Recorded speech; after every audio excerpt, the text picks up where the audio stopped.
सभी साथियों को हमारा जोहार। आज हम लोग संथाल विद्रोह की बात करेंगे, जिसे कि हुल विद्रोह कह लीजिए, संथाल हुल कह लीजिए, बहुत अलग अलग नामों से कहा जाता है, या फिर संथाल परगना की प्रथम जन क्रांति, जिसे वैश्विक स्तर पर प्रमुख चिंतक कार्ल मार्क्स ने भी भारत की प्रथम जन क्रांति की संज्ञा दी है। मतलब उन्हें ये संबोधित किया है कि भारत में प्रथम जन क्रांति संथाल हुल के रूप में हुई 1855।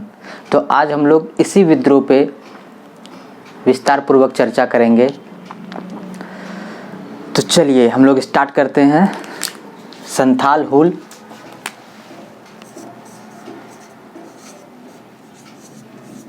संथाल विद्रोह कह लीजिए या हुल कह लीजिए।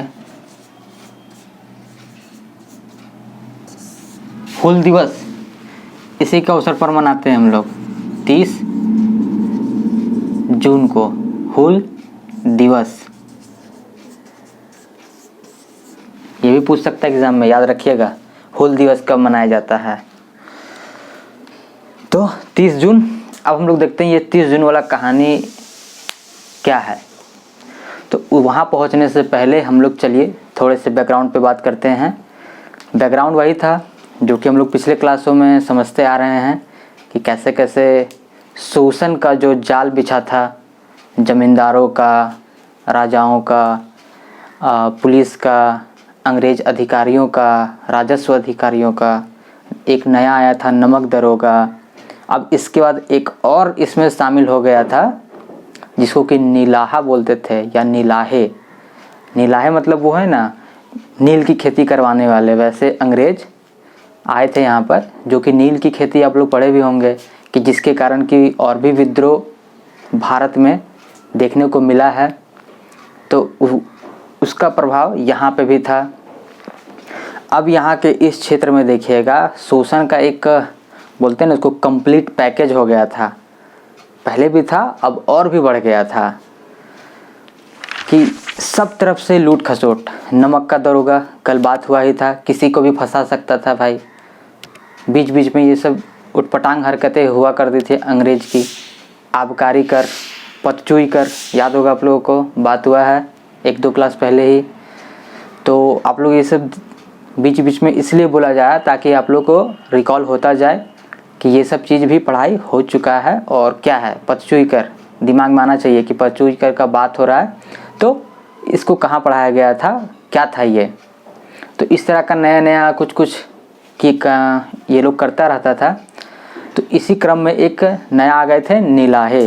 वो लोग ज़बरदस्ती, जानते हैं आप लोग, भूमि पर नील की खेती करवाते थे। तो आज से 200 साल पहले, 300 साल पहले कृषि का विकास तो हुआ नहीं था। अभी वर्तमान में ना हम लोग देख रहे हैं कि भाई खेत इतना है, उसमें इतना, मतलब इतना बड़ा बड़ा आपका पौधा लगा हुआ है धान का, और पूरा उसमें धान का जो दाना है, जिसको बाली बोलते हैं, धान का बाली पूरा गुच्छे पर गुच्छा लगा हुआ, एकदम झुक गया है, इतना भारी हो गया है। लेकिन पहले के समय में अपने पूर्वजों से पूछिएगा, पिता से या दादा से, तो वो लोग बताएंगे कि भाई जो धान होता था तो पौधा हो जाता था 5 फीट, 6 फीट, 8 फीट, लेकिन उसमें दाना 2-4 इस टाइप का लगा रहता था कि भाई पुआल जो बोलते हैं हम लोग, पुआल, वो होता था खूब सारा और उसमें दाना बहुत ही कम। किसी तरीके से गुजारा चला करता था। और वही भरण पोषण के लिए कुछ जो अनउपजाऊ मिट्टियाँ थी, तो वहाँ पे कुछ और भी फसलें कर लिया जाता था। जैसे कि आपका होगा मक्का हो जाता था, मकई, मड़ुआ आप लोग सुने होंगे, जौ, बाजरा। तो ये सब है कि कम उपजाऊ ज़मीन में भी हो जाता है। तो उस टाइप के भूमि में ये सब को भी उपजाया जाता था।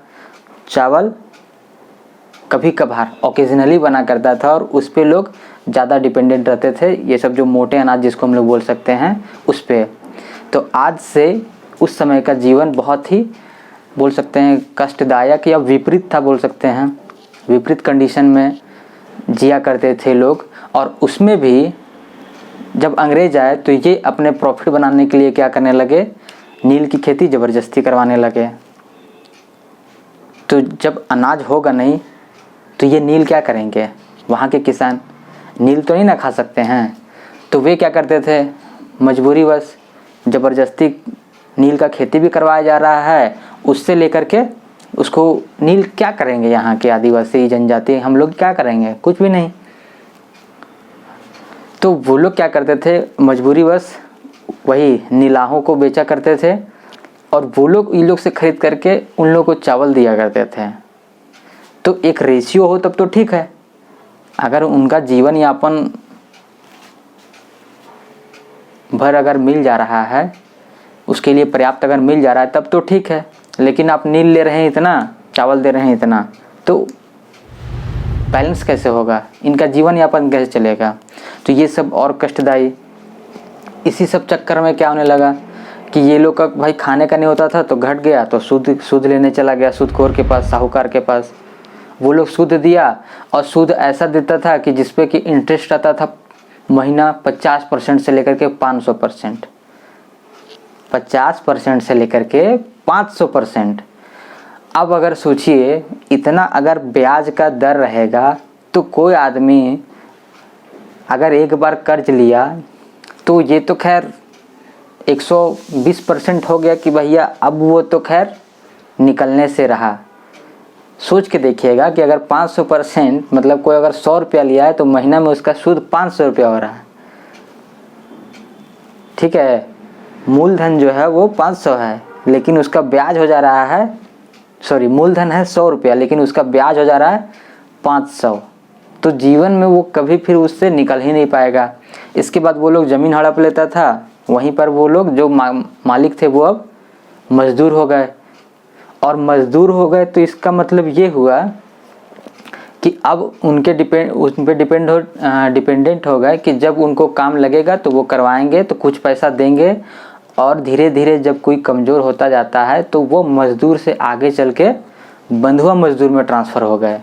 बंधुआ मज़दूर समझ रहे हैं, बेगारी करवाना, मतलब काम भी करवाना, पैसा भी नहीं देना। जैसे गाँव वगैरह होता है ना, नाम देख करके लग जाएगा कि वो किस वर्ग का है। जैसे अगर उनको बोला जा रहा है किसी का नाम है, मान लीजिए कोई भी अगर नाम है मंगल तो बोला जा रहा है मंगल बाबू, और एक का नाम है मंगल, उसको सब बोल रहा है अरे मंगरा। तो इस तरीके से समझ जाइए मंगल बाबू और मंगरा, इन दोनों में क्या डिफरेंस हो सकता है। तो बेगारी कौन करेगा, मंगल बाबू या मंगरा। ऑब्वियस है कि वो जो मंगरा रहेगा वही बेगारी करेगा। तो इन लोग को पहले उस हालत में लाया गया, पहले मजदूर बनाया गया और मजदूर से फिर बंधुआ मजदूर, बेगारी करवाना स्टार्ट। तो यही सब छोटा छोटा कारण था। अब हम लोग आते हैं यहाँ पे बात करते हैं कि संथाल, तो संथाल उस क्षेत्र का आप समझ गए। इसके अलावा भी और भी झारखंड में चल रहा था, जैसे हजारीबाग में भी, जैसे कि आप देखेंगे बात करेंगे हम लोग कि 1855 में वहाँ होता है, उसके बाद 56 में हजारीबाग वाला एरिया में भी हो जाता है। हजारीबाग डिस्ट्रिक्ट को बना दिया गया था, जैसे पिछले क्लास में बताया गया है कि ये सब जो 1832-33 में जब ये सब शांति हुआ, कोल विद्रोह, भूमिज विद्रोह, तब फिर अलग ये SWFA का गठन किया गया था। ठीक है, उसके बाद फिर ये आपका लोहरदगा, हजारीबाग, मानभूम, ये सब अलग अलग जिला बनाया गया था। तो इधर पे भी प्रताड़ना चल रहा था। तो ये सब हम लोग देखेंगे, अभी सिर्फ यही ऐसे बैकग्राउंड हो रहा है बातचीत। हम लोग अब आते हैं फिर से संथाल परगना पे। तो वो जो दामिनिको का क्षेत्र था, तो दामिनिको अलग अलग समय पे भी पहले भी बताए थे कि अलग अलग समय में उसका क्षेत्र निर्धारण अलग अलग था, धीरे धीरे वो बढ़ता जा रहा था। जैसे कि शुरू में 1782 में वो जो महेशपुर की रानी थी, या सुल्तानाबाद कह लीजिए, रानी सर्वेश्वरी, तो उनको बंदी बना करके जेल में डाल दिया गया था भागलपुर। और उनका जो क्षेत्र था वहाँ पे दामिनिको शुरुआती तौर पे वहाँ पे किया गया। उसके बाद जिस जिस क्षेत्र में जनरली विद्रोह होता गया, उस क्षेत्र को ये लोग दामिनिको में शामिल करते गए। ठीक है, मतलब वहाँ पे अंग्रेज़ों का अब प्रत्यक्ष शासन और वहाँ पे कि आम रूल जो है पूरे भारत में जो ब्रिटिश क्षेत्र के अंतर्गत थे कि वहाँ पे जो सामान्य रूल चल रहे हैं वो यहाँ पे लागू नहीं होंगे, वो यहाँ से थोड़ा अलग होगा। तो इस टाइप का क्षेत्र का निर्धारण वो करते चले गए। फिर ये आगे चल के 1824 में भी हुआ, फिर 1832 में भी हुआ, फिर इसको 1837 में भी इसको निर्धारित किया गया और धीरे धीरे ये पूरा कर लिया गया था। अभी हम लोग देखेंगे ये संथाल परगना का कमोबेश जो आज का है लगभग इससे और इससे थोड़ा सा ज़्यादा ही उस समय के दामिन इक्को में शामिल था, जिसको कि आगे देखिएगा इस विद्रोह के बाद दामिन इक्को को नाम से हटा करके संथाल परगना कर दिया जाता है।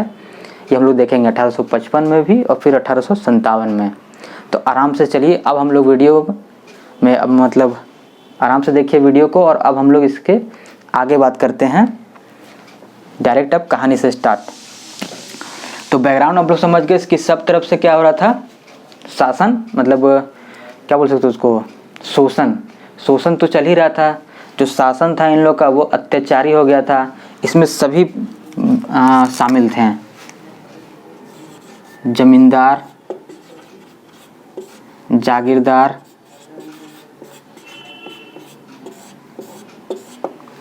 ठीक है, पुलिस, राजस्व अधिकारी,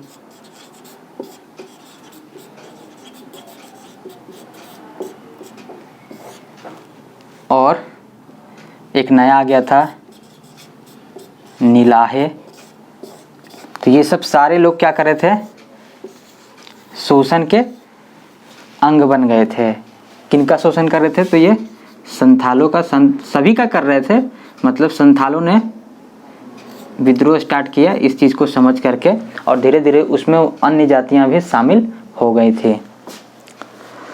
तो चलिए यहाँ से स्टार्ट करते हैं। लेकिन इस आंदोलन का महत्व को कम करने के लिए वो लोग बोल रहा था कि नहीं सिर्फ संथालों का विद्रोह था, सिर्फ संथालों का नहीं था। स्टार्टिंग उन्होंने किया लेकिन धीरे धीरे जब ये आगे बढ़ते चला गया विद्रोह तो बाद में जाकर के 60,000 70,000 लोग इससे जुड़ गए थे। तो सिर्फ संथाल थोड़े थे, सभी लोग थे, ठीक है।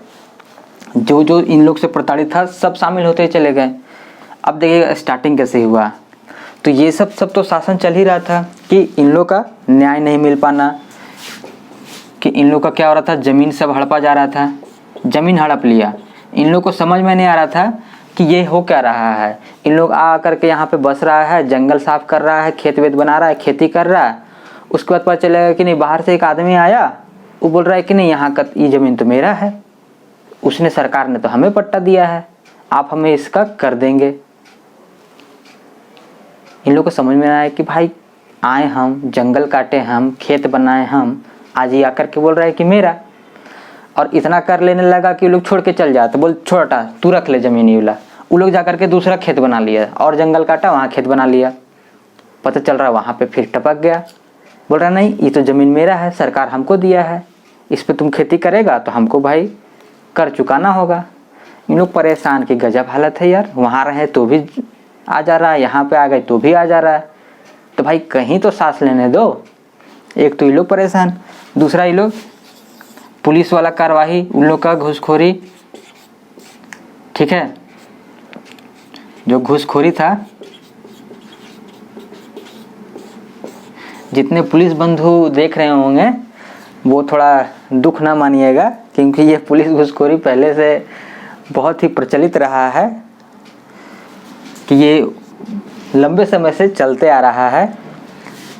तीसरा क्या था, नमक का दरोगा जो आया था, नमक दरोगा, वो किसी को भी हड़का करके पैसा ले लेता था कि नहीं तो नमक वाले कि आपने नमक पे कर नहीं चुकाया है या अवैध तरीके से नमक का व्यापार कर रहे हैं या निर्माण कर रहे हैं तो उसमें हम जेल में बंद कर देंगे। ये अलग लूटे। राजस्व अधिकारी जो था उसके चक्कर में आप एक बार पढ़े, वो पढ़े ही रह गए।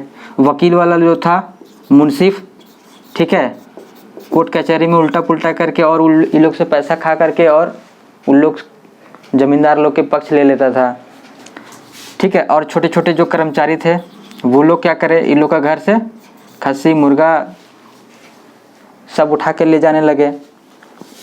और एक अब नए आ गए थे नीलाहे, वो ज़बरदस्ती इन लोग पे खेती करा तो इतना सारा सब जब अत्याचार होगा तो क्या होगा, इन लोग अब क्या हो गया था, भूमिहीन किसान।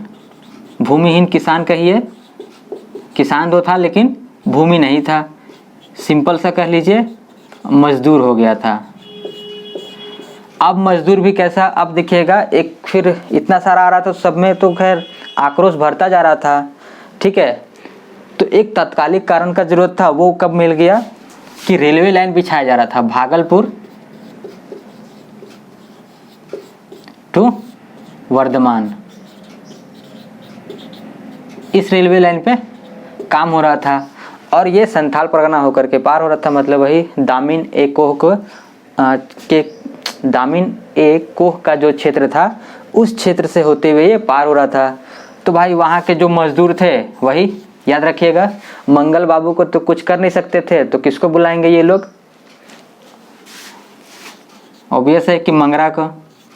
कह रहे मंगरा चल जरा वहाँ चल, तो जरा वहाँ पे मट्टी काट दो, पुल बांध दो, कुछ ऐसी बेगरिया में। करेगा क्या कर रहा है दिन भर, कुछ नहीं, चलो तो वहाँ चलो काम करो। तो इन लोग से ये वाला जो रेलवे लाइन था, इस पे एक तो इन लोग से बेगारी कराया जाने लगा। अब इन लोग क्या कर रहा था, इन लोग का जो भी था रेलवे लाइन वाला जो कर्मचारी था, इन लोग को बिछाने का जो ठेका मिला था जिन लोग को, कि रेलवे या फिर ठेकेदार का जो इन लोग का रोल क्या था कि इन लोग तो बेगरिया करवा रहा था। और उसके बाद फिर क्या था, जो महिलाएं थी, ये देख लीजिएगा, उनमें आज भी जनजातियों में क्या है कि महिलाएं हैं वो काम करती हैं जा कर के बाहर, और काफ़ी मेहनती होती हैं, वो काफ़ी काम करती हैं और पूरा आर्थिक जो ढांचा है इकोनॉमी में सहयोग करती हैं। उस समय में भी थी, अन्य लोगों में आप देखिएगा थोड़ा इसमें कम है रेशियो, उनमें ज़्यादा है। तो उस समय में भी वो काम करती थी, चूँकि चलो भाई कि वैसे भी घर में खाने को नहीं है कुछ, वहाँ काम करेंगे तो हो सकता है खाने दे दे, कुछ एक पैसा दे दे, तो वहाँ पे काम करने जाते थे। तो लेकिन इन लोग बदमाशी क्या किया कि वो जो महिला मजदूर थी काम भी करवा रहा था और इन लोग को जब मन तब उठा करके ले जा रहा था, फिर उन लोग के साथ बलात्कार करे, रेप कर दे, ज़बरदस्ती, ये सब। तो ये सब जो हुआ अत्याचार बेगार वाला, और ये महिला मजदूर के साथ ये जो रेप वाला कांड हुआ, तब फिर यहाँ पर जो जितने लोग थे उनमें आक्रोश जो था ना, एक चिंगारी का जरूरत, वो मिल गया, वो भड़क गया, ठीक है। फिर क्या हुआ कि इसी आक्रोश में पूरा सभी लोग, शुरुआती में जैसे वो खेतानी वाला भी बात हुआ था कि वहाँ के जो राज परिवार थे, राजवीर सिंह हुए और वीर मांझी और कुछ लोग थे, तो इन लोगों ने शुरुआती तौर पर कदम उठाया कि भाई अब हम लोग को इसके प्रति विद्रोह करना होगा। तब यहाँ से ये सब चीज़ अब ध्यान से सुनिएगा। तब फिर क्या हुआ कि साल की टहनी, साल या सखुआ एक ही बात है, साल की टहनी गांव-गांव घुमाया गया, ठीक है। वहाँ से स्टार्ट हुआ और मीटिंग हुआ कि भाई अब हम लोग को विद्रोह करना चाहिए। तब इन लोग मिल करके क्या हुआ, शुरुआती तौर पर पूरा जितना संथाल गांव था, तो उधर आसपास में सभी के गांव में साल की टहनी को प्रतीक के तौर पे कि भाई अब हम लोग को विद्रोह करना है, प्रतीक के तौर पर था ये,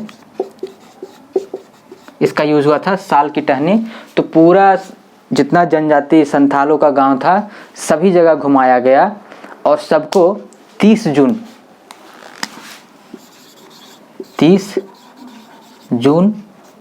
1855 इस दिन कहा गया, सबको बताया गया कि भाई सिंहबोंगा ने हमें ये आदेश दिया है कि अब तुम लोग अंग्रेजों से मुक्त हो जाओ। ठाकुर देवी, ठीक है, इनकी जो प्रमुख देवी होती है सिंहबोंगा, प्रमुख देवता जान रहे हैं, तो इन लोगों ने इन्हें स्वप्न दिया है या आदेश दिया है कि अब तुम लोग अंग्रेजों की गुलामी बंद करो, उनको यहाँ से मार भगाओ। इसके लिए 30 जून को 1855 को भगना डी, भगना डी यहाँ पे सभा बुलाई गई है और वहाँ पे आप सभी उपस्थित हों। पूरा गांव में ऐसा सा चला, एक समझिए अजीब टाइप का मुहिम चला। सभी जोश खरोश से एकदम भर गए और उस दिन 30 जून को 400 लगभग 400 गांवों से लगभग 10,000, ठीक है,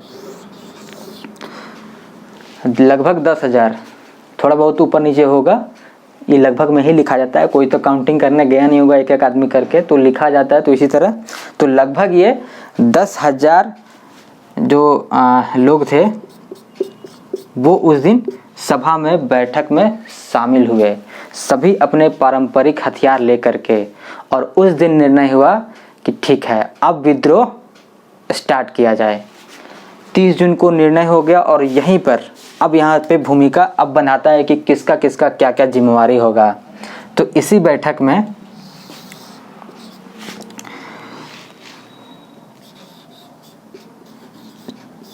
चुन्नू या चुन्नी, ठीक है, मांझी, ये एक व्यक्ति थे, इनके 4 पुत्र, डस्टर कहाँ गया, एक मिनट,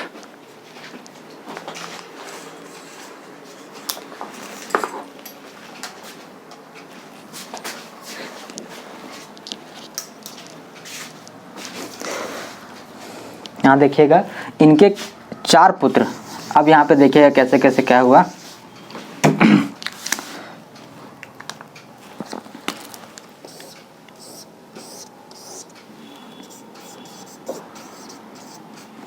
सिद्धो, कान्हो, चांद, भैरव, ये 4 इनके पुत्र थे। तो इसी में इनको सबको चुना गया कि भाई सिद्धो जो होंगे वो होंगे हमारे राजा, कान्हो ये हैं मंत्री, चांद ये हैं आपके प्रशासक और भैरव ये होंगे सेनापति। तो इस तरीके से इनको नियुक्त किया गया और विद्रोह का जो बिगुल था वो फूंक दिया गया। इसमें इनकी 2 पुत्री को भी माना जाता है कि इस विद्रोह में वो भी भाग ली थी, फूलो और झानो, ये पुत्रियां थी और ये चारों पुत्र, इनको ऐसे ऐसे प्रभार दिया गया। अब यहाँ से विद्रोह स्टार्ट 30 जून को हुआ कि भाई विद्रोह कर दिया जाए, और वो तो फिर अगले दिन से ही 1 जुलाई से स्टार्ट हो जाता है विद्रोह। सबसे पहले ये जो ठेकेदार लोग थे, जिन लोगों ने उन महिलाओं को उठा करके ले गए थे, तो सबसे पहले वहाँ जाते हैं, उस ठेकेदार लोग को मार देते हैं और जितनी महिलाएं थी उनको वहाँ से छुड़ा लिया जाता है।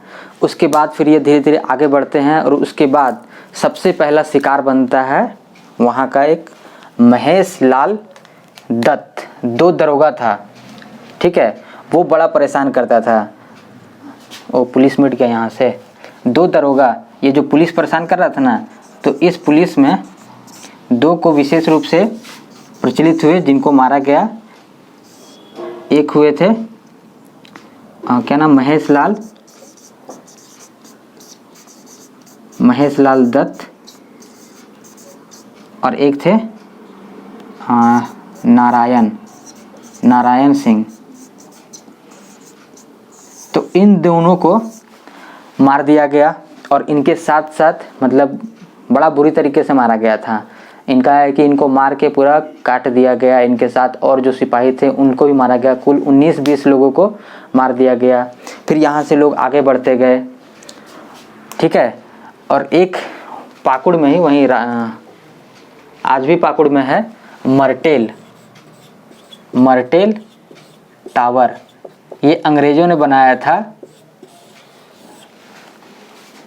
कभी वैसा लड़ाई झगड़ा हो जाए, विरोध हो जाए, विद्रोह हो जाए, तो वहाँ से टावर समझ रहे हैं ऊपर, कि वहाँ से कंट्रोल करने में सहायता मिले, देखा जा सके दूर तक।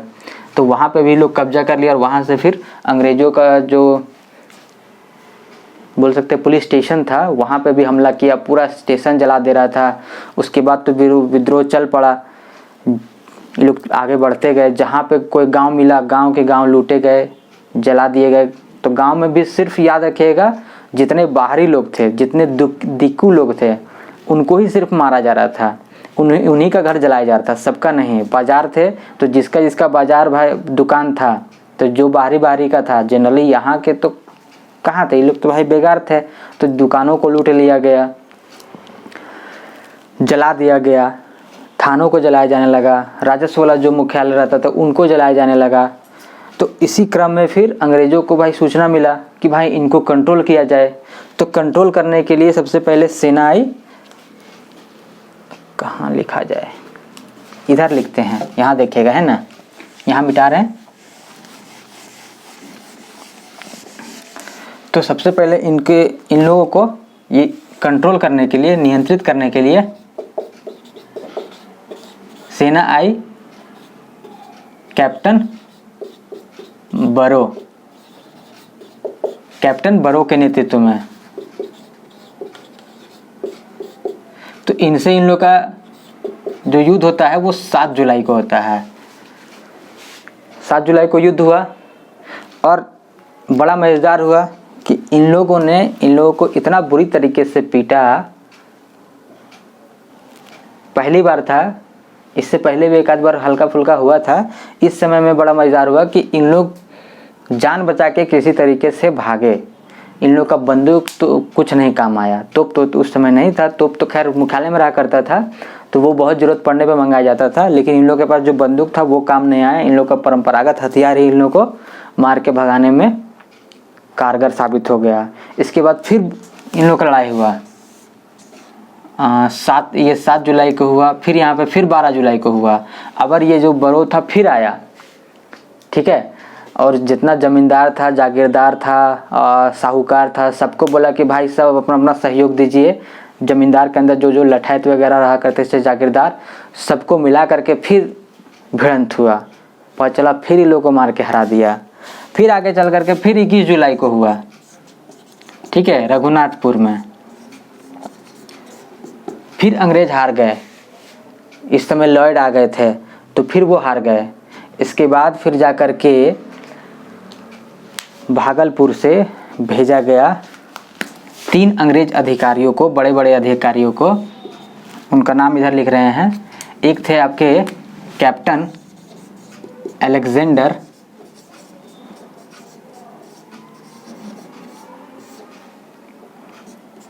इसके सहयोगी में थे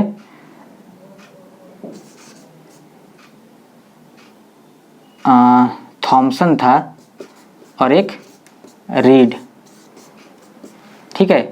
ये तीनों को भेजा गया कि जाओ वहाँ पर विद्रोह दबा करके आओ।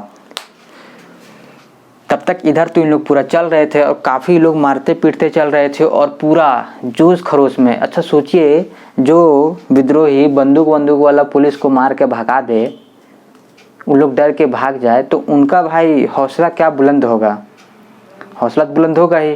पूरा इन लोग सभी क्षेत्रों पे कब्जा कर लिए, जहाँ जहाँ से पुलिस थाना जला दिए, कर्मचारी सबको इन लोगों को मार के भगा दिए, उन क्षेत्रों पे कब्जा कर दिए और वहाँ पे बोल दिए कि कोई कर नहीं देगा, कोई जो सरकारी ऑर्डर है उसको फॉलो नहीं करेगा। इन्हें कि भाई सरकार ऑर्डर दिया है, सरकार वो नहीं है, सरकार हम लोग हैं, हम लोग अपना सरकार गठन करेंगे। और इसी क्रम में 2 नारा प्रचलित हुआ कि अपना देश अपना राज, और एक और नारा प्रचलित हुआ, रुकिए इसको लिख देते हैं, कहाँ लिखे, यहाँ पे लिख देते हैं। 2 नारा प्रचलित हुआ। पहला था अपना देश अपना राज, और एक और प्रचलित हुआ करो या मरो।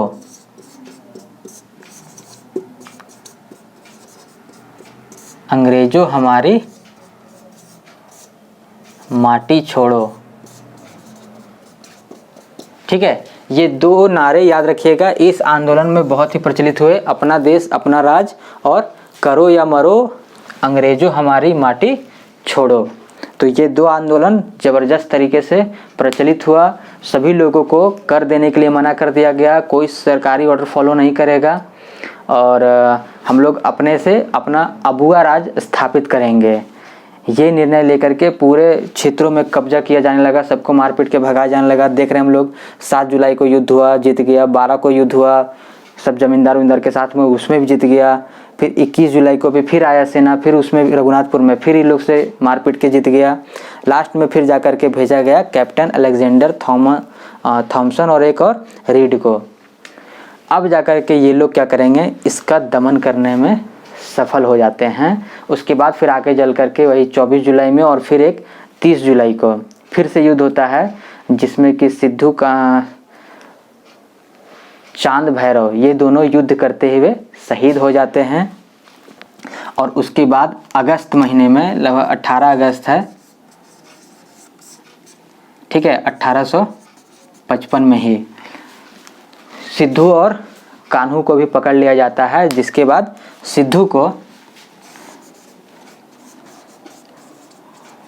ये देखिएगा आप लोग किताब में, आप लोग बड़ा कन्फ्यूजन है, बहुत जगह आपको उटपटांग भी मिलेगा, तो इसीलिए ये बहुत ही हम सर्च मार करके फाइनलाइज करके यहीं पे यह है कि यही सही है, ठीक है। तो बहुत जगह मिलेगा, तो आप लोग कमेंट सेक्शन में प्लीज़ भर मत दीजिएगा कि सर यहाँ ही मिल रहा है, यहाँ ही मिल रहा है। जहाँ जो मिल रहा है रहने दीजिए, आपको जो बताया जा रहा है ये परफेक्ट बताया जा रहा है, तो इसे देख लीजिएगा, ठीक है। सिद्धू को जहाँ से मारकाट स्टार्ट हुआ था, ठीक है, क्या चीज़ को बढ़ैत बोलते हैं ना, बरहैत या बढ़ैत, वहाँ जगह जो है संथाल परगना में, सिद्धू को यहाँ पे फांसी दे दिया गया और कान्हू को जहाँ मीटिंग हुआ था भगनाडीह, वहाँ पे ले जा कर के कान्हू को फांसी दिया गया। चांद और भैरव ये लड़ते हुए शहीद हो गए। याद रखिएगा, सिद्धू, बढ़ैत, कान्हू, भगनाडीह, यहाँ पे इन लोगों को फांसी दिया गया। और इसके बाद आंदोलन थोड़ा थम गया, लेकिन आंदोलन तुरंत से नहीं थमा। इसके बाद भी बिना नेतृत्व के भी लगभग सोचिए 60,000 जब हो गया था इनका विद्रोहियों की संख्या, तो बहुत सारे लोग तो हताश हो गए, लेकिन फिर भी 20-30 हज़ार लोग इधर उधर जहाँ तहाँ छापा मारते रहे, लड़ते रहे, ठीक है। लेकिन एक संगठित नेतृत्व नहीं मिला, उसका बिखरता गया। लास्ट में परेशान होकर के यहाँ पे क्या किया गया, नवंबर महीने में, नवंबर 1855 में, ठीक है, 2 चीज़ किया गया। पहला तो ये था कि इस क्षेत्र में को क्या किया गया, मार्शल लॉ लगा दिया गया। मार्शल लॉ जानते हैं, बड़ा खतरनाक होता है, ठीक है। जिस पे भी शक हुआ उठा के ले गया, उसका काम तमाम, उसका घाट पार लग गया। घाट पार लगा दो। याद आ रहा है किस आंदोलन का ये है चर्चा। अगर किसी को बोल दिया गया, वो विद्रोही जो नेता थे वो अगर बोल दिए कि इसको घाट पार लगा दो, इसका मतलब कि उसका बेड़ा पार हो गया। ये किस आंदोलन का है आप लोग रिकॉल कर लीजिएगा। तो मार्शल लॉ लगा दिया गया। और अब ये जो था दामिन ए को, इस क्षेत्र को नया नाम संथाल परगना ये दिया गया, ठीक है, संथाल परगना ये दिया गया। इसके बाद भी अब देखिए क्या है, तो चलिए अच्छा यहीं पे ख़त्म ही कर लेते हैं। दामिनी को नाम दिया गया। इसके बाद कुछ परिवर्तन हुआ कि जैसे ये तो 1855 में हो गया था, दामिनी को की घोषणा संथाल परगना के रूप में गठित कर दिया गया। ये तो शुरुआत में बहुत बड़ा एरिया, पूरा जितना संथाल परगना आज का है उससे भी काफ़ी बड़ा एरिया था। तो जिसको कि लेकिन वहाँ पे बताया गया कि रेगुलेशन 13 के हिसाब से यहाँ पर पूरे देश में जो नियम चल रहे हैं, सामान्य नियम, उसके हिसाब से यहाँ पे प्रशासन नहीं चलाया जा सकता है, कुछ छूट देना आवश्यक है। तो इसलिए यहाँ पर संथाल परगना को यहाँ पे गठित करके उस वही सब सारे छूट प्रदान किए गए, अन्य क्षेत्रों की तुलना से इसको अलग रखा गया। लेकिन इसके बाद जो अंग्रेजी हुक्मरान थे, ठीक है, ये सब ठेकेदार, नीलाहे, ये सब इन लोग को थोड़ा दिक्कत होने लगा, तो ये लोग सरकार पे दबाव दिया और 1857 में फिर उस क्षेत्र को कम किया गया। तो आज का जो संथाल परगना है लगभग इतना। और इसी बीच में एक ठो और काम हो गया कि ये जो विद्रोह था, सब कारण तो हमेशा इन लोगों को होता था कि भाई विद्रोह हो गया, और इतना बड़ा विद्रोह हो गया जिसको कि भाई समझिए अंतर्राष्ट्रीय स्तर पर ख्याति हुई कि उतने बड़े जब वो सब बोल रहे हैं, पूरा देश इसमें जाना, इस विद्रोह को इतना खतरनाक हुआ। इसका प्रभाव देखिएगा आगे लगातार चलते जाएगा कि 55 में वहाँ तो भले ये कंट्रोल कर ले रहा है, लेकिन 56 में फिर ये हजारीबाग में स्टार्ट होगा, तो फिर उन लोगों को कंट्रोल किया जाएगा, तब तक फिर 1857 स्टार्ट हो जाएगा। तो ये सब साथ साथ की घटनाएं हैं। तो ये देखिएगा 1855 में ये दामिनिकों को संथाल परगना कर दिया गया, थोड़ा बड़ा था, 57 में घटा दिया गया। इसके अलावा 1856 में एक नया पुलिस रूल, जिसको कि यूल रूल, ठीक है, यूल रूल कहा गया। इसमें मतलब ये था कि जो स्थानीय पुलिस व्यवस्था को स्थापित की गई, जो स्थानीय लोग थे उनको पुलिस का अधिकार दिया गया, मतलब वो जो न्याय व्यवस्था था, ठीक है, कंट्रोल करने वाला, वो जो पहले से प्रशासनिक जो इन लोगों का चलता आ रहा था ट्रेडिशन वाला, उसको मान्यता दिया गया, वही है यूल रूल। तो इससे भी थोड़ा फिर कुछ समय के लिए ये आंदोलन शांत हुआ, लेकिन होगा नहीं, फिर 1857 का क्रांति हो जाएगा, ठीक है। उसके बाद फिर लगातार ये चलता रहेगा, और फिर इसी चक्कर में देखिएगा 1872 में फिर संथाल परगना सेटलमेंट रेगुलेशन आएगा। वो हम लोग CNT SPT जब पढ़ना स्टार्ट करेंगे तब उस समय में ये सब सारा चीज़ को बात करेंगे। SPT जब बात करेंगे तो उससे रिलेटेड ये सब सारा कुछ है, तो वहीं पे बात करेंगे डिटेल से। तो आज हम लोग यहाँ तक देख लिए, ठीक है। यहाँ पे तो नवंबर तक शांत हो गया संथाल परगना में, लेकिन 1856 में फिर यही चीज़ हजारीबाग के जो संथाल थे, खड़गडीहा के जो संथाल थे, बगल ही है ना हजारीबाग खड़गडीहा, ये जो GT रोड जा रहा है आपका NH2, इसी के अगल बगल वाला है हजारीबाग इधर, खड़गडीहा उधर, गिरिडीह वाला, देवघर वाला जो क्षेत्र है, ये सब देवघर तो उधर में भी आ जाता है, इधर वाला तो देवघर के पास तक, तो ये सब सारा क्षेत्र में भी संथाल इधर भी थे। तो इधर वाले लोग भी 1856 में विद्रोह कर दिए, तो इनको किसी तरीके से फिर यही सब अधिकारी को भेजा गया और उनको पकड़ लिया गया और सबको जेल में बंद कर दिया गया। फिर 1857 में जब क्रांति होता है तब हम लोग देखेंगे कि यहाँ के क्रांतिकारियों ने इनको हजारीबाग जेल में, जहाँ इन लोगों को बंद कर दिया गया था, कैसे इन लोगों को छुड़ाए। तो वो होगा अब अगले क्लास में कल। तो अब हम लोग मिलते हैं कल 1857 की क्रांति के साथ। Thank you.